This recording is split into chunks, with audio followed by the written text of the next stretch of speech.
Hello, everyone. Welcome again to another Teacher Joseph podcast.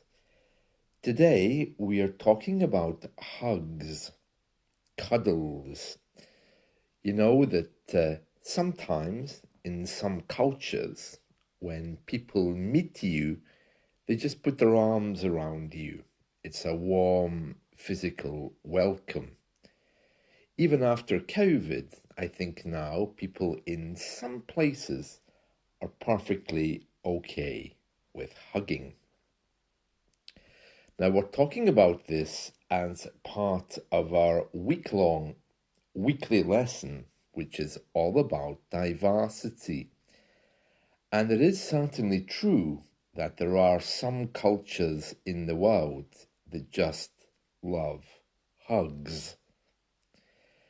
Now, I have an article here from a magazine here in the UK, which is called Happyful, which comes from the word happiness.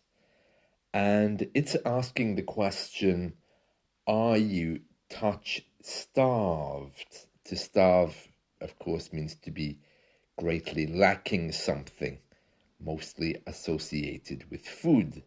To starve means to be without food or not to eat. So it says here, many of us love a good squeeze from a friend now and then, but if you're lacking physical contact with others, cuddle therapy could be the answer to your touch deprivation problems, or woes, WOES. Now, just to put this into some kind of perspective, okay, as a British man growing up in the 1980s, hugs were not on the menu here, for me at least, because my parents were certainly not hug kind of people. They were not the kind of people that would greet you with a hug. In fact, I don't even remember them hugging each other. I can remember my father bringing my mother flowers one day, and my mother responded with, "Oh, thank you so much," and touched his arm with her hand. I think that was the only time I actually saw them in any kind of intimate pose. As they got older, they became a little bit more tactile, which is how we describe touch. Now, I'm telling you all of this because if you are coming to the UK, please don't expect hugs. Younger people try now to be more okay with it, but it's very clear that they're not. I mean, I was watching a few people the other day trying to hug, and there was enough space between their bodies to look completely through the space. So they were hugging, their shoulders were touching, but the rest of their body wasn't. So they were kind of making the shape of a triangle. It was a little bit odd. Anyway, there are cultures around, of course, who enjoy hugging. I know when I went to live in Spain, it was like hug central. And it got to a point where I had to tell people, look, just don't hug me anymore. Because if you go into a crowded place, well, I remember being in Spain once, I went to a church and everyone hugged me. And I was really uncomfortable with that. I mean, I can understand being hugged by one person. And also, I kind of got the feeling that not all these hugs were innocent. Maybe just my imagination, maybe not, I don't know, but something wasn't right. Or maybe it was just my discomfort with being hugged, but I didn't like it. And eventually I had to tell people in general, don't hug me. Now, one of the great things about being cosmopolitan or being diverse is that you easily mix with other cultures. If you've ever gone to Spain, they even sign their letters and emails with un abrazo, a hug, or recibe un abrazo, receive a hug. So, that is the place to be hugged if you're looking for it. Random strangers hug each other. Now, I'm very much Joseph the Bubble Boy. Okay, I don't like hugs particularly, but some people do. And of course, in true British style, now we are realizing that we have a problem with this. So this article says, "Are you touch starved?" And it says, "How tactile are you as a person?" And then it goes on to say, some people love any excuse for a friendly hug, and others prefer to keep touch to a minimum. Yeah, yeah. I'm all hugged out. Too many hugs, I think, over the years. Arabs and Asians are also very hug kind of people. This week's article, as you know, my friend Kareem, yeah, these guys will hug anybody. It's very interesting. It says here, for many of us, some degree of physical contact is needed, whether it's a loving embrace, a touch on the shoulder, or a hand on yours to say you're not alone. It's very British, that, isn't it? I mean, the fact that we're even analysing hugs shows how uncomfortable we are with physicality. And I think that's Britain's problem. We really don't do intimacy well. And the article is saying here, why do we need touch? Yeah. It says here, the world's largest survey on the effects of touching someone, this survey is from 112 countries from 2020, found that 54% of people were touch deprived. And it concluded that just before the pandemic, this had increased. Of course, the survey was started by us here in Britain because we just don't understand why someone would want to hug somebody else. And it goes on to say about the power of touch and how it releases hormones. It boosts self-esteem, reduces stress, eases depression, and even boosts immunity. When we are touched, hormones are released, such as oxytocin, serotonin, dopamine, and scientists have even found a series of nerves which respond to non-painful stimulation like gentle touch. Only in Britain could we call gentle touch non-painful stimulation. Where else in the world would you find touch being described as non-painful stimulation? It says here, a good hug from a friend on Mondays could have a positive effect on you throughout the rest of the week. Yeah, of course. So what it's saying here is don't hug all the time.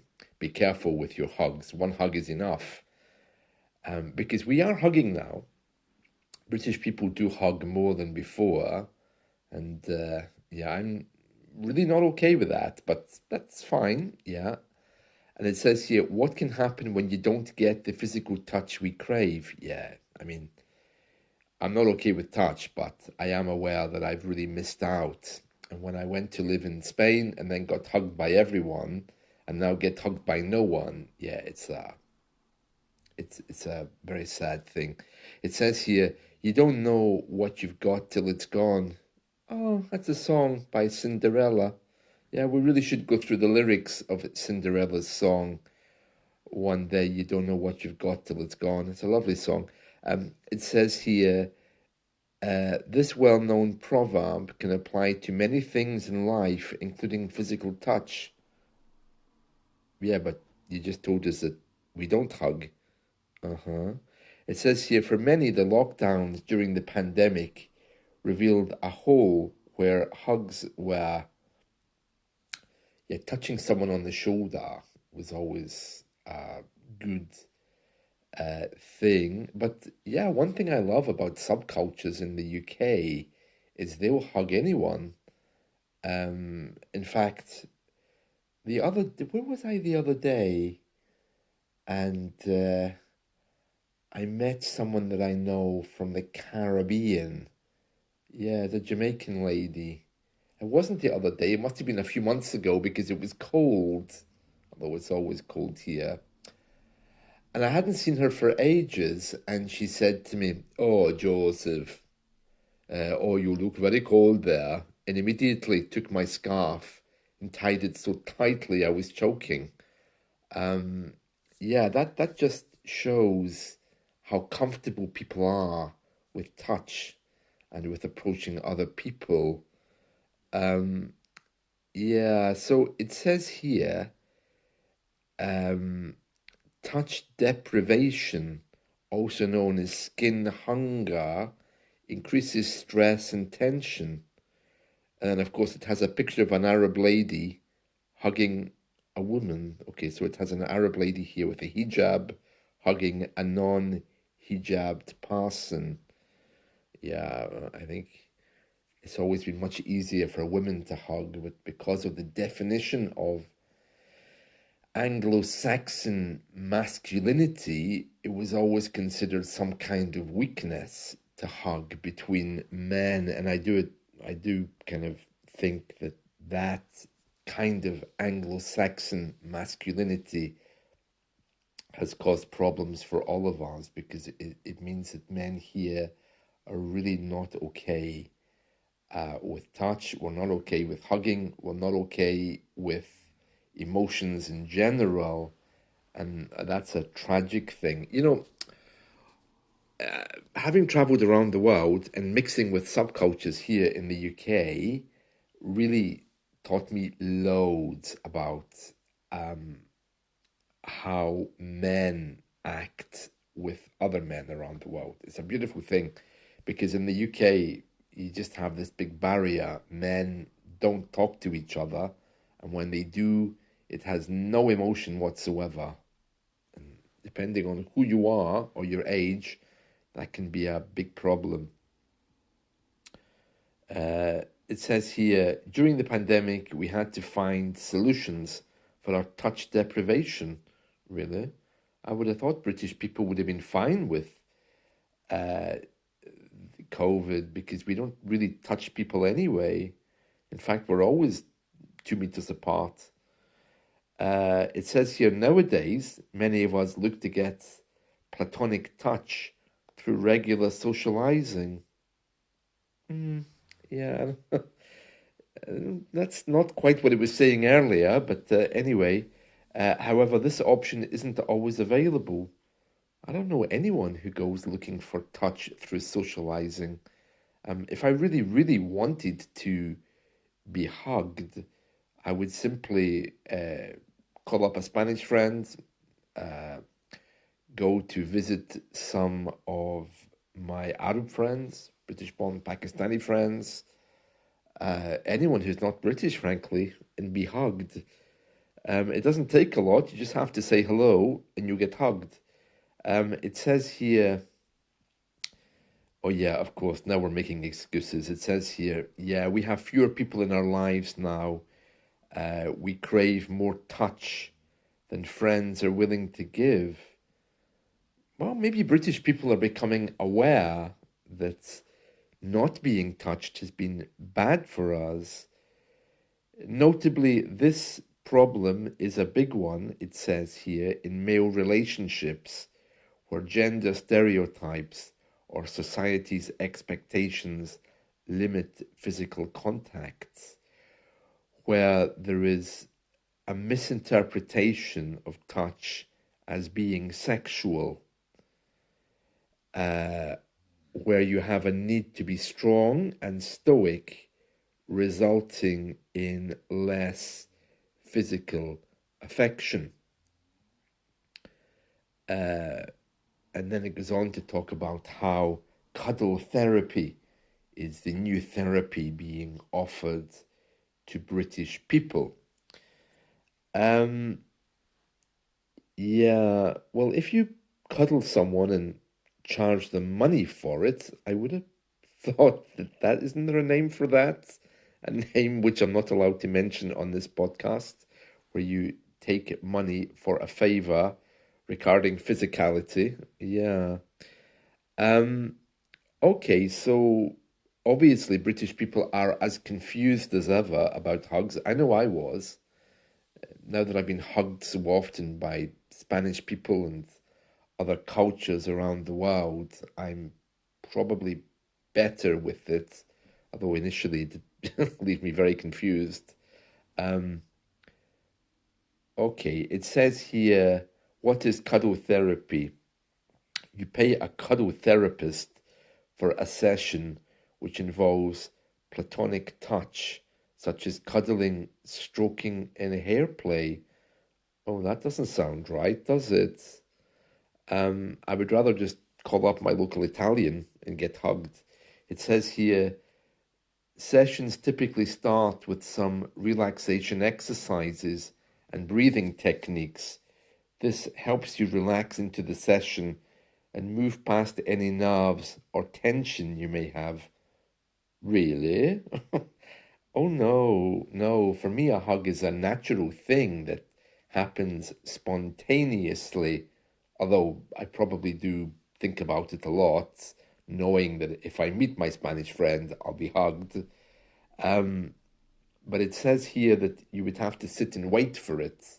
You build up to it with a therapist. Oh no, I don't think I would want a therapist anywhere near me to hug me. It says therapists use physical and verbal cues to check in with you regularly to make sure you're comfortable. Okay, so they hug me, and while they're hugging me, they're saying, "Are you okay? Yeah, do you want me to stop?" Oh no, no, that doesn't sound right at all, does it? And then it says here, do I need cuddle therapy?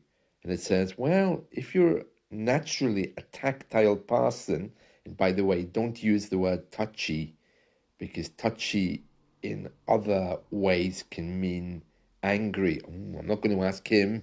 He's very touchy. Okay, so tactile is the word you're looking for. If you are a naturally tactile person and you feel you aren't getting enough cuddles, um, you could train to be a cuddle therapist with Cuddle Professionals International. Really? I knew the British people had our issues with hugs and cuddles, but I honestly didn't know that we had therapists for this. Um, you could also explore regular massage therapy. Oh no, ooh, dance sessions or even yoga to see how they impact you. Oh, this is good, yeah. If you're a woman, yeah, of course, then you could get your hair or nails done. Yeah, and don't forget, touch doesn't have to be just with humans. Pets do a wonderful job of giving you touch and affection. Oh, yeah. And then it has a checklist for you to see if you are in need of touch therapy. Do you long for affection? Do you have feelings of loneliness, difficulty sleeping, experiencing stress and anxiety? Do you have a fear of attachment?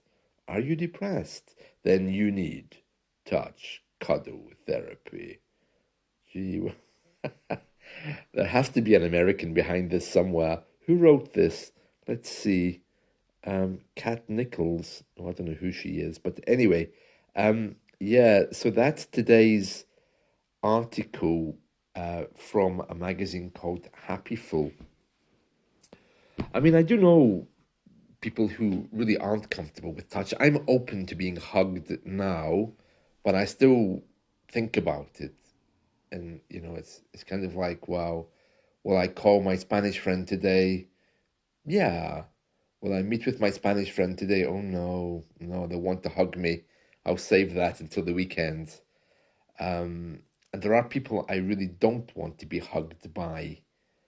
Um, especially if you are dreading hugs. I know for me personally, if I'm outside and I'm going to meet a friend, I tend to think a lot, oh God, this person's going to hug me.